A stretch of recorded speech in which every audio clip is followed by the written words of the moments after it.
Now, with the law of sines, the one thing is there's going to be some ambiguous cases because when you're given a side and two angles, there are different scenarios that can happen.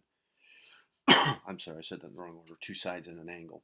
There's different things that can happen in terms of making a triangle. You could get no triangles. You can make one triangle or two triangles could be formed. It all is going to depend on these angle measures and the lengths of the sides. So as we do this, we're going to need to be able to find h. And h came back from our example here in the beginning of this. And recall I said this b and c, they can be interchanged. And that means those b's and c's. So keep that in mind as you're setting it up.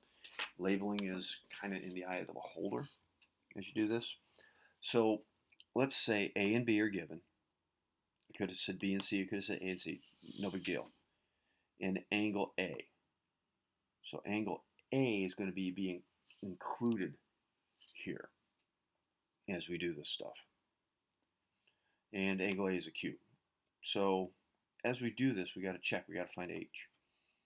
If side A is less than the distance from h, or less than the distance of h, then there's no solution. We're done. It can't form a triangle. If A is equal to h, we get one triangle, one solution. Now, here's where it gets a little bit. If A is greater than h, but less than b, the other side that was given to you, so it's in between these two, then there's two possible solutions. We could have an acute triangle, we could have an obtuse triangle. And then if A is greater than or equal to b, we're back to one solution using law signs. It's just, but the thing is about these scenarios we got to be careful with. Now, if angle A is a right angle or an obtuse angle, then notice we don't have to worry too much about h because it's one of the sides already. If A is less than or equal to b, no solution. Not making a triangle. If A is greater than b, then we get one solution. So right and obtuse, we don't have to worry about h. We just check the sides. Now, drawing diagrams and labeling is going to help. You know, we have h equals b times the sine of a. There's your little formula for h. And the reason I say that is because usually, oops, sorry, can't see that, you're given an a and a b. If you go back to here, I mean, it just depends on where they're labeled. H can be c times the sine of a. Just depends how they're labeled. Typically, they give us a's and b's in our problems. Hence the reason we do that. So, let's check this out. So, in triangle ABC, so if I were to label ABC, I could put A here, I could put B here, and I could put C here, or B up here, C up here. Don't matter. And then you label a thing, there's a 35-degree angle, so it's acute. Little a is always opposite. And little b is right here. I think I might have said the included angle on that previous page. Please take that out of your notes. Don't throw that in there. I might have misspoke on that, sorry. So what do we got here? So we look at our stipulations. Angle A is acute. Okay. A is less than B. 17 is less than 20. So that means we got to find h. So to find h, that would be, if we did this, if we put h in there and we tried to find it, so now we work. So now as you look at this for a second though, look how this is labeled. Does that really fit in to everything we want here? Sine of A and then B times C. Or I'm sorry, B times that. So we set that up. 20 times that. So we get 11.5 for H. So then we do our comparisons. So we find that A is greater than H, but it's less than B, so it's in between them. So I'm doing the scenario where we've got two solutions. So go back to this. What if I labeled this one? Instead of that, what if I went A, B, C? how would that be different? Well, that would have been 35. Little b would have been 17. Little a would have been 20. So just for those of you that were thinking that, there's h. Okay. So we're back at it. So we found the two solutions.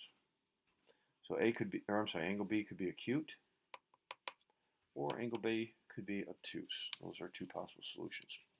So step one, find angle B. So we take the sine of angle B over 20, little b. Do I got these labeled wrong? I absolutely do. My apologies. Little a is 17, but b shouldn't be there. It should be there. My apologies, my friends. I am having trouble reading all of this. 17 should be here. 20 should be there. My apologies. Let me go back. That's the correct labeling. I don't know where my thought process went there. Sorry about that. So now I go back to business. So you got the sine of angle B over 20, which now fits so much better no matter which way I label it. And we have sine of 35 over 17, and again, fits so much better when we do this. So we solve the ratio. Now we got to find an angle, so we're going to be using inverse sine to help find an angle, and we get 42 degrees. All right, this is my scenario. So now I got to find little c. So to find little c, oh, by the way, how did you find big C? Well, angle C is going to be calculated by knowing that angle A is 35.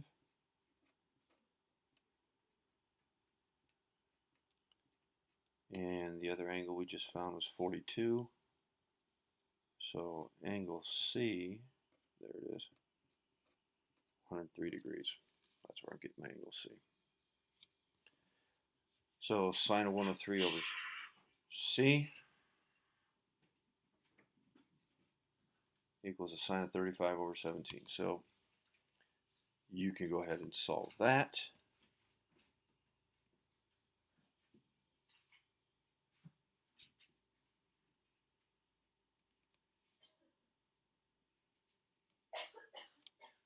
And then we have what little c is. So as we set it up and solve.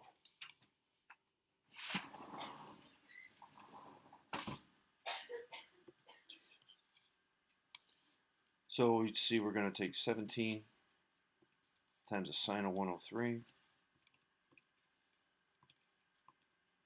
And then we're going to divide that by the sine of 35. So approximately 28.9.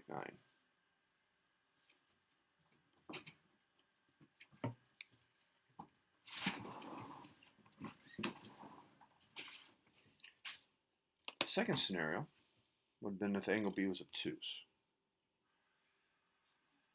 Okay, so we got to find angle B. Remember, sine's positive in quadrant 2. So, the 42 degree angle is in quadrant 1. So find its supplement for quadrant 2. And that'll be 138 degrees. Just think of the protractor. All right, so if angle B is 138, angle A, is 35. Find angle C, we get a 7-degree angle. So now we got angle C is 7 degrees, so sine of 7 over C equals, we're going back to the sine of 35 over 17 because it was given to us, so we refer to that as the exact answers. So handy dandy calculator, back out at it again. We're solving here. So I'm going to take 17 times the sine of 7, and then that's going to be divided by the sine of 35. So about 3.6 would be the other scenario.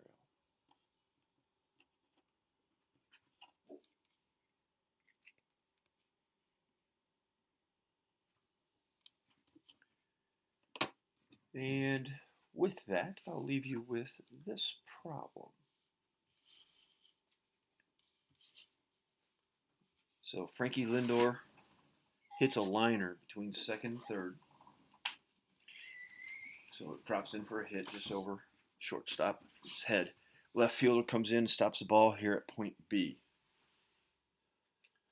So again, line shot here, here's second, third, Major League Baseball, 90 feet between the bases.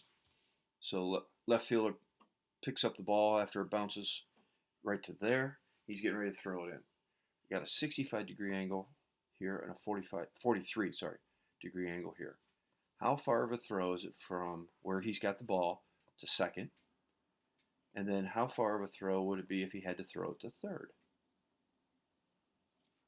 So I'll give you a few seconds to work on that. If you would pause as you work that out, then when you have it worked out, turn it back on, and then I'll have the answers revealed for you.